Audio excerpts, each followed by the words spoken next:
Tiba-tiba aja nih, langkah kaki tersebut berhenti di depan pintu kamar mereka. Halo guys, makasih buat kalian yang selalu support channel ini dan selalu nungguin video-video terbaru dari kita. Nah, buat kalian yang pengen berbagi pengalaman horor juga, bisa banget kirim pengalaman horor kalian ke email yang sudah kita cantumin di kolom deskripsi. So, kali ini ada sebuah cerita datang dari teman kita, sebut aja namanya Laura, yang tinggal di Kota P, Sumatera Barat, di mana Laura dan keluarganya kerap mengalami gangguan-gangguan mistis selama mereka tinggal di rumah dinas pamannya. Tapi sebelum kita lanjut ke ceritanya, jangan lupa like, komen, dan share video ini kalau kalian suka dengan video ini. Dan jangan lupa juga untuk subscribe dan aktifin lonceng notification supaya kalian dapat notif tiap kita update video baru. So, nggak usah berlama-lama lagi, langsung aja kita dengerin ceritanya.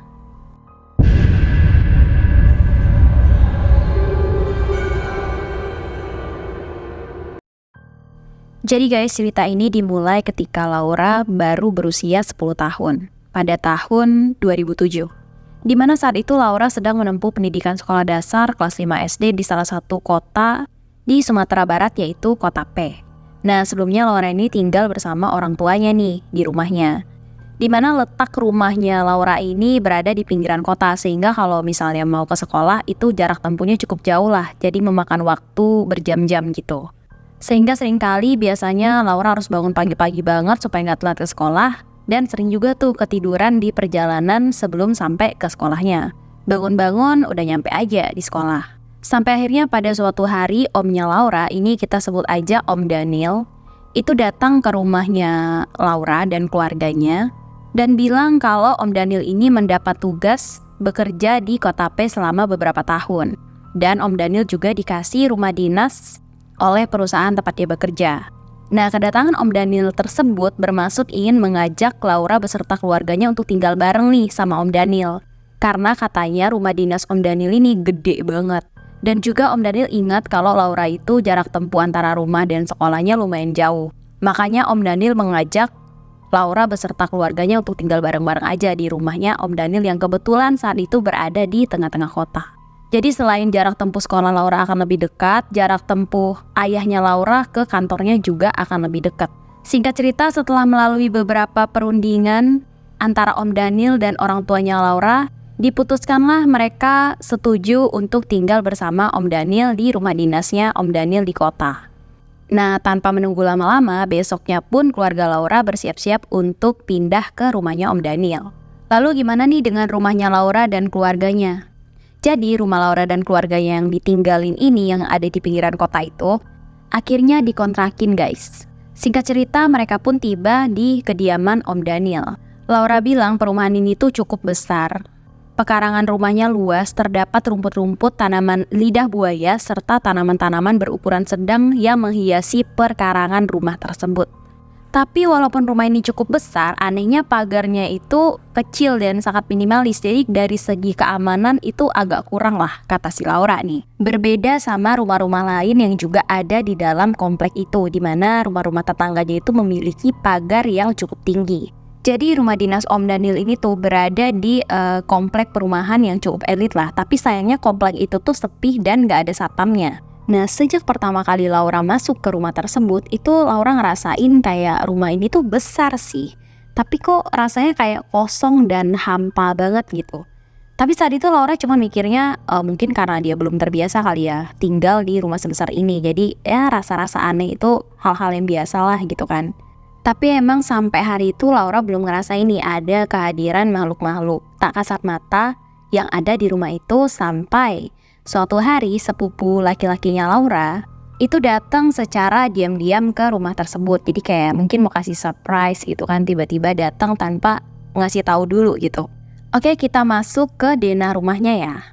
Jadi rumah dinas Om Daniel ini terdapat 6 ruangan, yaitu 1 ruang tamu, 2 kamar tidur yang ditempati oleh Om Daniel, 1 kamar tidur lagi ditempati oleh Laura dan keluarganya, dan 1 lagi itu kamar kosong. Loh, Laura sama papa mamanya tinggal di 1 kamar, emang cukup guys, karena menurut Laura kamar di rumah itu tuh cukup besar ya. Jadi walaupun tidur berempat di 1 kamar, kamar itu pun masih terasa sangat lega. Terus di bagian belakang itu terdapat satu ruang dapur ala-ala bar gitu. Terus di samping dapur terdapat satu kamar tidur untuk pembantu, dan kalau kita jalan nih ke belakangnya lagi, itu terdapat satu ruangan dapur lagi yang lumayan besar tapi nggak kepake lagi. Kenapa Laura bilang ruangan dapur ini nggak kepake? Karena memang perabotan-perabotan di dapur tersebut itu sudah sangat kotor ya. Pokoknya layaknya dapur yang nggak pernah kepake gitulah. Nah, dari dapur yang gak kepake ini, kalau kita jalan lagi ke belakangnya, itu terdapat satu pintu yang terkunci rapat, lengkap dengan gemboknya yang lumayan besar. Jadi ada satu ruangan lagi yang kekunci dan Laura sendiri juga gak tahu itu ruangan apa. Terus di bagian belakang sampai rumah tersebut juga terdapat halaman pekarangan yang lumayan luas, bahkan lebih luas dari pekarangan depan. Dan di belakang halaman tersebut terdapat satu pohon beringin yang sangat besar. Terus di samping pohon beringin itu terdapat satu ayunan yang kalau dilihat pada malam hari itu lumayan serem ya. Karena biasanya kalau malam ayunan itu terlihat kayak bergoyang-goyang sendiri gitu. Nggak tahu deh apakah karena angin atau apa, yang jelas kayak goyang-goyang sendiri. Dan di seberang pohon beringin tersebut terdapat kolam ikan buatan yang berukurannya nggak terlalu besar dan nggak kecil juga. Dan kolam itu juga udah diisi sama ikan-ikan hias. Nah, omnya Laura kalau pagi-pagi itu punya kebiasaan ngasih-ngasih ikan hias yang ada di kolam tersebut makan. Ngelewatin pekarangan, kalau kita jalan lagi ke belakang dari kolam tersebut, itu terdapat satu lapangan tenis. Dan di seberang lapangan tenis tersebut itu terdapat gudang yang berisi dokumen-dokumen yang nggak kepake lagi. Terus di samping gudang tersebut terdapat sebuah ruangan yang pintunya terkunci dan kuncinya ini digembok gitu dengan gembok yang sangat besar. Lagi-lagi Laura nggak tahu tuh itu ruangan apa. Cukup luas juga ya rumahnya kalau dari denah yang dikasih sama Laura. Aku harap kalian kebayang lah ya denah rumah ini seperti apa, karena luas banget. Aku juga untuk memahaminya cukup lama nih. Nah, nggak kerasa udah setahun lebih Laura dan keluarganya tinggal di rumah Om Daniel.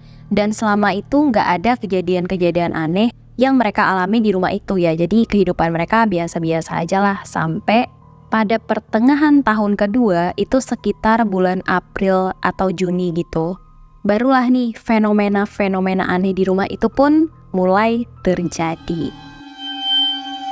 Nah, fenomena aneh ini pun diawali dengan mamanya Laura yang selalu mengeluh kalau makanan di kulkas itu selalu cepat habis gitu. Sampai-sampai pada suatu hari mamanya Laura ini nanya ke Laura, "Kak, sering nyuri makanan di dapur nggak?" gitu kan. Terus si Laura jawab, "Ah, enggak mah." Menurut Laura ya memang sih dia orangnya tukang makan, tapi kalau untuk nyuri-nyuri makanan di dapur kayaknya enggak deh. Lalu pada malam kedua setelah ibunya bertanya kepada Laura, itu Laura ngedenger dari kamarnya ada yang ngegerak-gerakin sendok di dapur. Jadi kayak suara sendok sama piring saling bergesekan gitulah. Di situ Laura mikirnya mungkin cuman dia yang ngedengar suara tersebut, karena kan memang yang berada paling dekat sama dapur itu cuman kamarnya Laura. Kalau mama, papa, sama adiknya itu kamarnya berada di pojok dekat jendela luar gitu. Jadi mereka udah nggak satu kamar lagi. Terus pernah pada suatu malam Laura tuh nggak bisa ngegerakin anggota tubuhnya sedikit pun. Bahkan untuk berbicara minta tolong pun nggak bisa. Dan yang bikin Laura makin ketakutan adalah saat dia nggak bisa ngegerakin semua tubuhnya dan nggak bisa ngomong itu, dia ngedenger kembali suara-suara aneh di belakang. Jadi kayak suara-suara ada aktivitas gitu di dapur. Tapi saat itu si Laura mikir cuman mungkin kucing kali atau Om Daniel yang ngambil makanan di dapur gitu. Terus ya udah, karena si Laura juga nggak mau ambil pusing, jadi dia abaikan aja suara-suara tersebut sampai akhirnya dia ketiduran sendiri.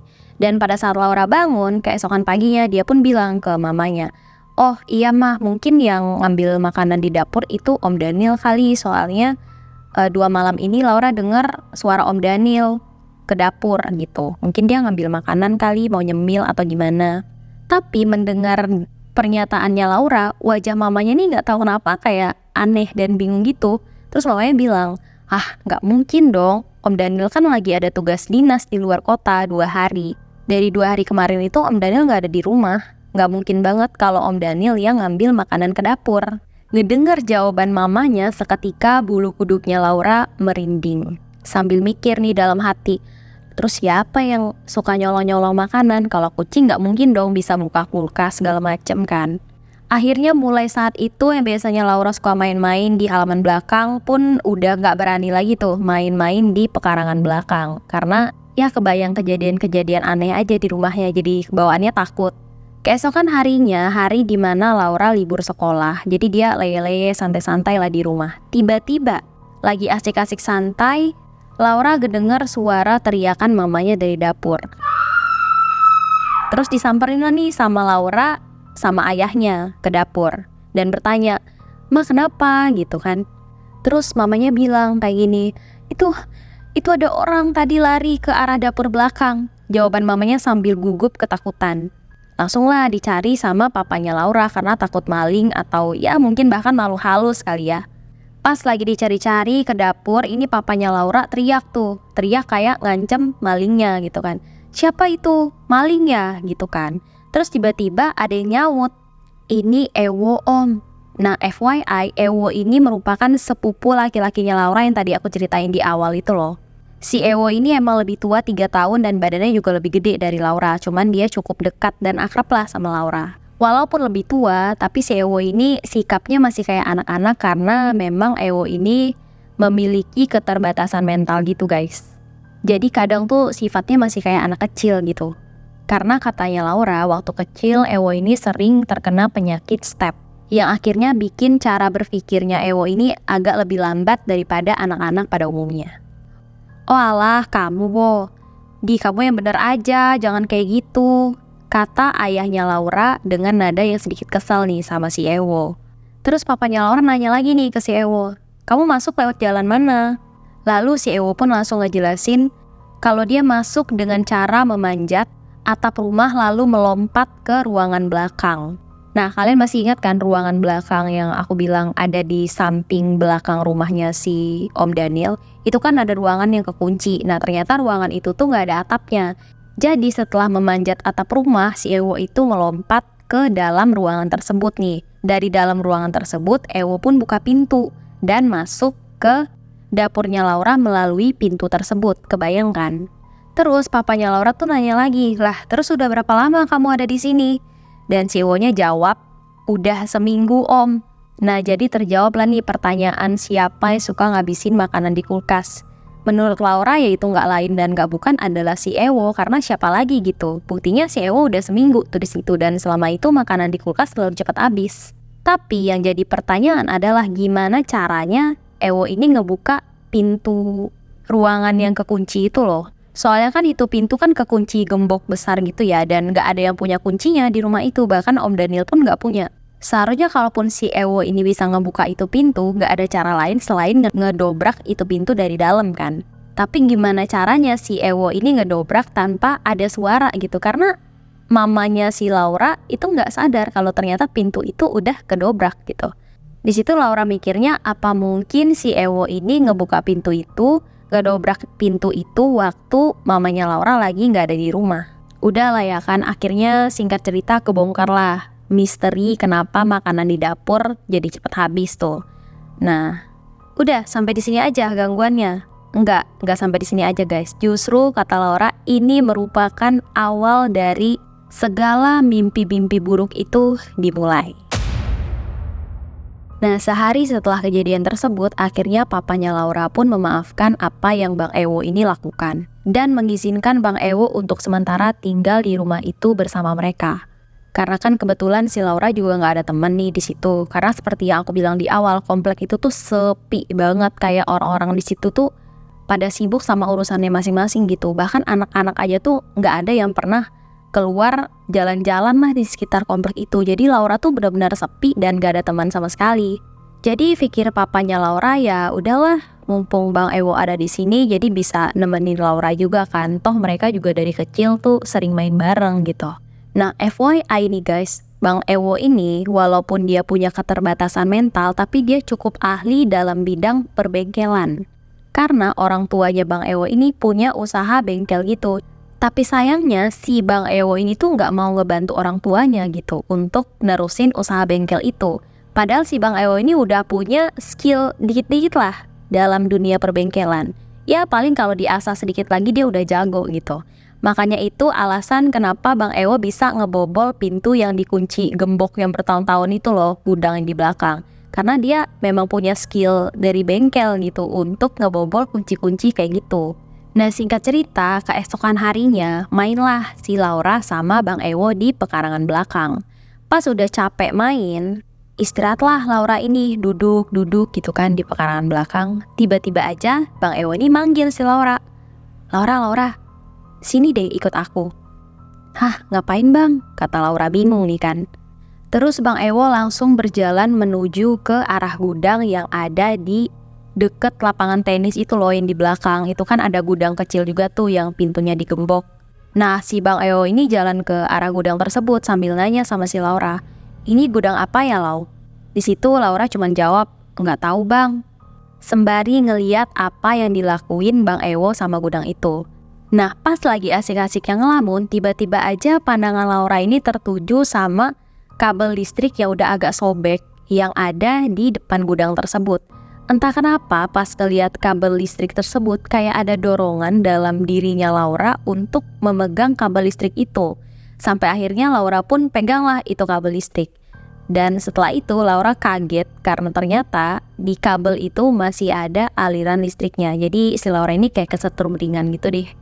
Terus ngelihat Laura kesetrum, si Bang Ewo ini malah ketawa dan bilang, hahaha, dikerjain ya kamu, gitu. Sebenarnya Laura di situ agak sedikit kesal sih, tapi kalau dipikir-pikir lagi lah, Bang Ewo ini kan punya keterbatasan mental ya kembali lagi. Jadi ya udahlah, kadang memang apa yang Bang Ewo ini omongin itu tuh kayak suka-suka hati dia aja gitu. Apa yang ada di otak dia ya itulah yang dia keluarkan. Nah setelah itu Bang Ewo tiba-tiba mengajak Laura untuk pergi ke pintu gudang yang dikunci. Ayo Lau, kita ke pintu itu. Awalnya si Laura nolak nih karena kan dia takut kan ngebuka-buka gudang yang gak pernah dibuka gitu kan. Tapi entah kenapa waktu itu kayak omongan Laura tuh gak digubris sama Bang Ewo. Bang Ewo terus aja jalan menuju ke pintu tersebut yang ngebuat Laura terpaksa gitu ngikutin Bang Ewo ini. Lalu dengan skill bengkelnya lah Bang Ewo mulai mengutak-atik gembok pintu tersebut dan akhirnya terbukalah gudang tersebut. Akhirnya setelah pintu terbuka Bang Ewo pun mulai masuk ke dalam ruangan itu. Dan mau gak mau si Laura juga ikut masuk nih. Padahal Laura waktu itu pengen banget ngelarang Bang Ewo untuk jangan masuk. Tapi telat gitu, si Bang Ewo-nya udah terlanjur masuk dan si Laura pun mau gak mau ikutan masuk. Dalam hatinya Laura, gak apa-apa lah masih siang juga. Gak mungkin kan ada hantu siang-siang, pikirnya Laura nih waktu itu. Tapi entah kenapa semakin Laura berjalan masuk ke ruangan tersebut, itu bulu kuduknya Laura tuh semakin merinding gitu. Jadi kayak suasana di dalam gudang itu gak enak banget lah pokoknya. Terus Laura ngomong nih ke Bang Ewo, Bang, gak takut apa? Tapi Bang Ewo tuh gak mempedulikan pertanyaannya Laura. Si Bang Ewo tuh malah terus masuk dan seperti mencari sesuatu gitu di gudang tersebut. Gak tahu apa yang dicari.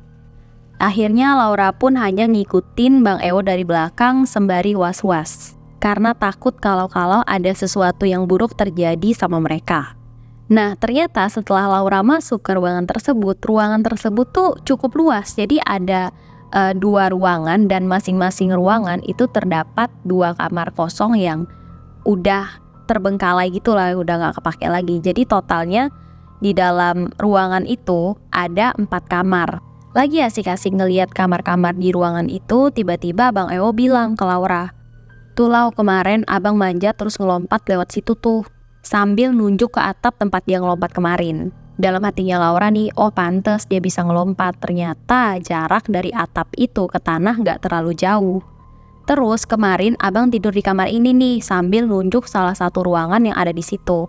Di situ Laura benar-benar kaget kayak, gila juga nih orang berani tidur di kamar kayak gini sendirian. Jadi kemarin selama 1 minggu itu si Bang Ewo ini tidur di ruangan kosong itu guys. Dan ternyata ruangan itu tuh terhubung dengan dapur yang udah nggak kepake itu. Masih ingat kan kalian denah rumahnya Om Daniel yang dimana ada dapur belakang yang udah nggak keurus itu loh. Nah itu dapur terhubung sama ruangan gudang tempat si Bang Ewo tidur ini.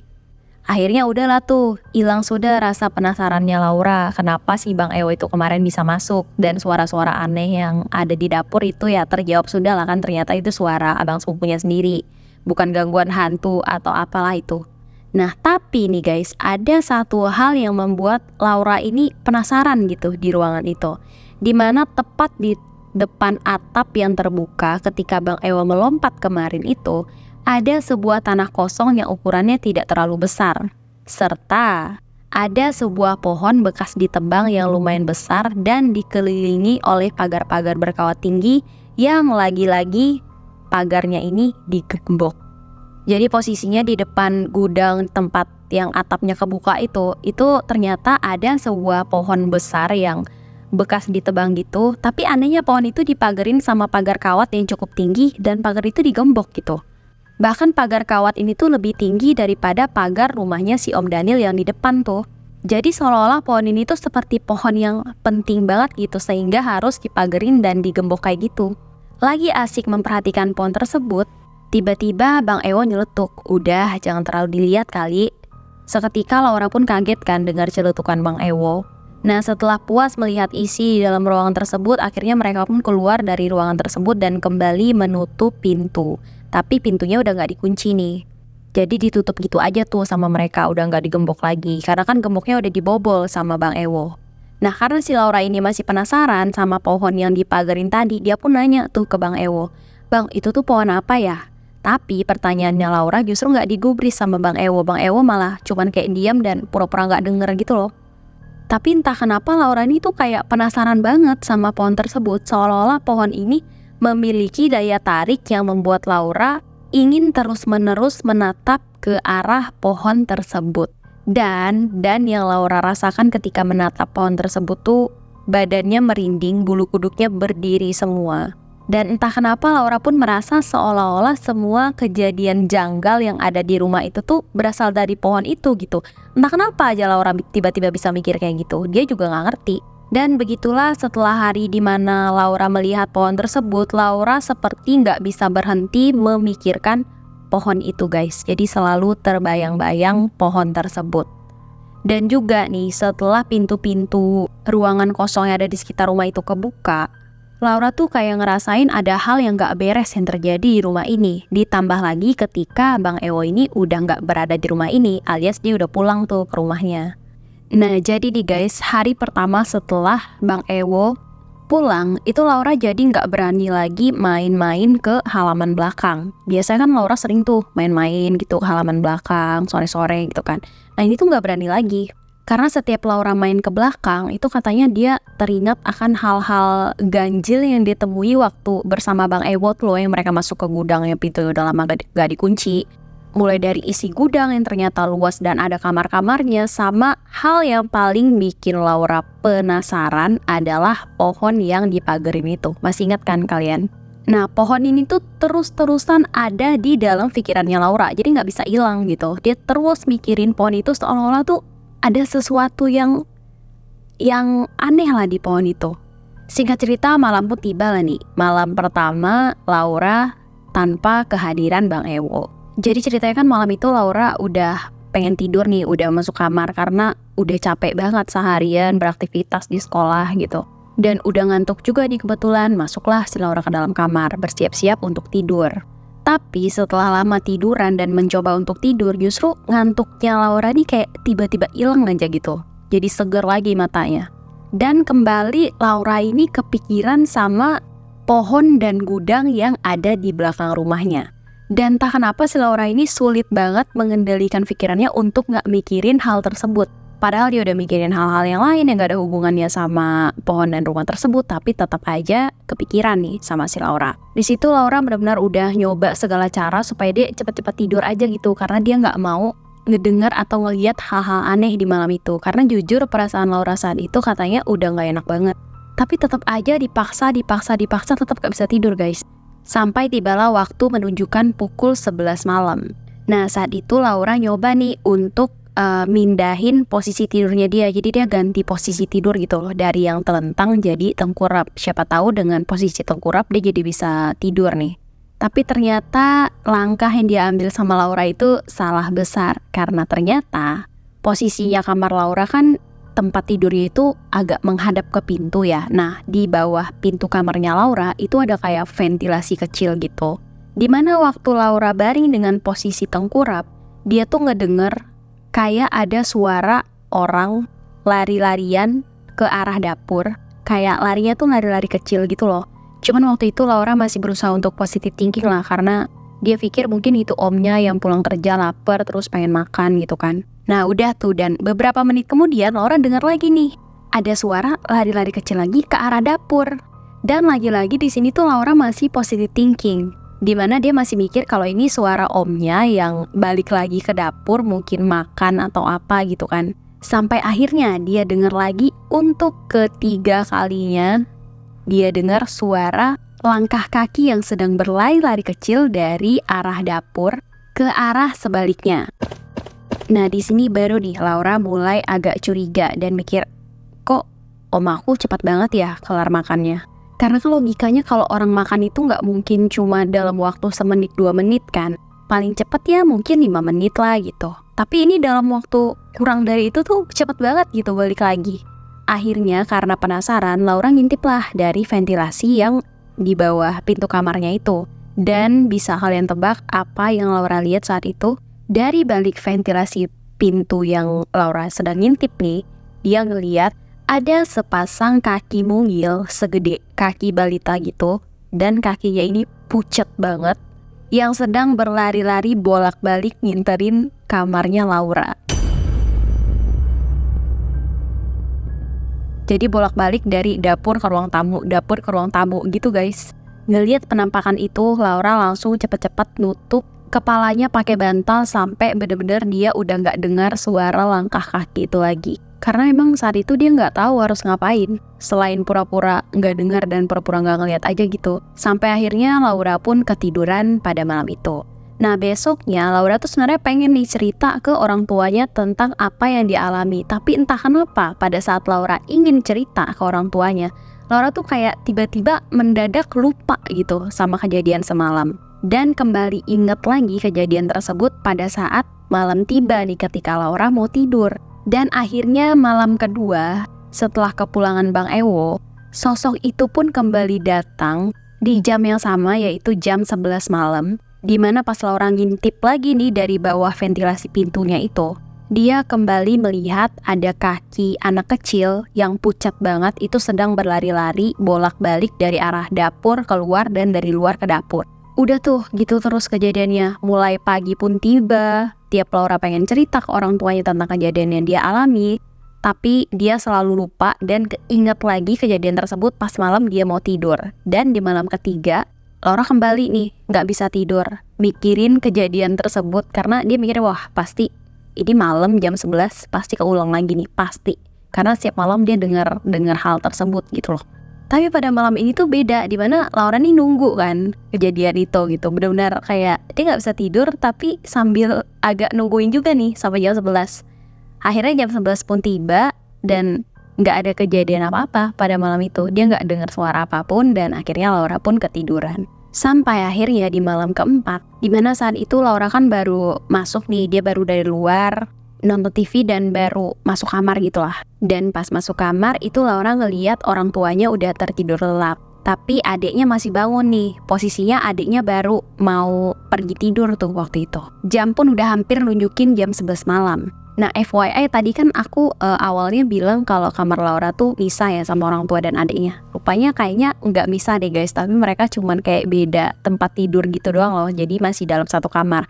Makanya kan posisinya sih Laura masih bisa ngelihat kedua orang tuanya tuh yang lagi tidur dan adiknya baru siap-siap mau tidur. Nah pas Laura lagi merhatiin adiknya yang lagi siap-siap mau tidur nih, tiba-tiba aja Laura pun kembali dengar suara langkah kaki berlarian di depan kamarnya gitu. Di situ Laura langsung cepet-cepet tengkurap di kasurnya dan ngintip dari bawah ventilasi pintunya seperti biasa. Dan yap bener banget, Laura kembali ngeliat langkah kaki mungil yang pucat itu bolak-balik dari arah dapur ke ruang tamu gitu terus bolak-balik. Nah ngeliat gelagat Laura yang cukup aneh nih, adanya tiba-tiba negur, "Kenapa kak?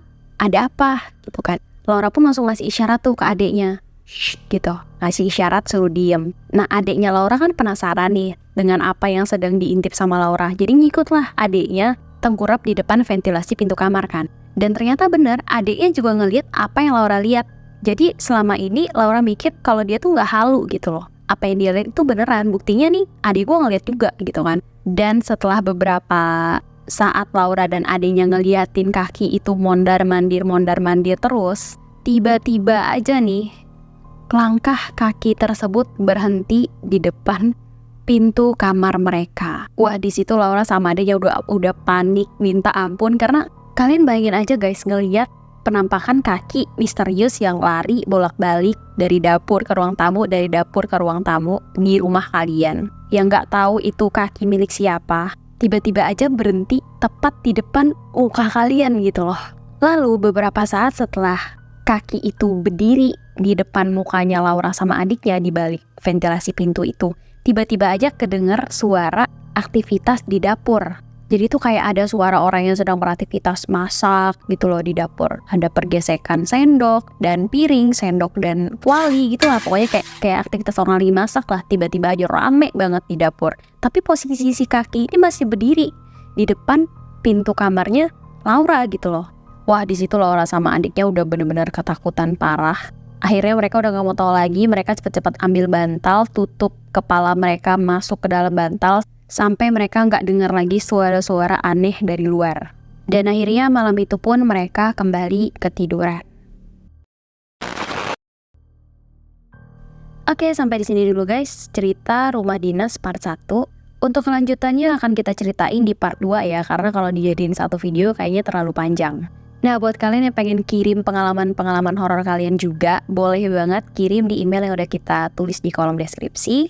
Dan jangan lupa follow akun Instagram kita di @scary.room dan akun TikTok kita di @scaryroom1. Jangan lupa juga selalu support channel kita dengan cara subscribe dan aktifin lonceng notifikasi supaya kalian dapat notif tiap kita update video baru. And I'll see you guys on the next video. Bye!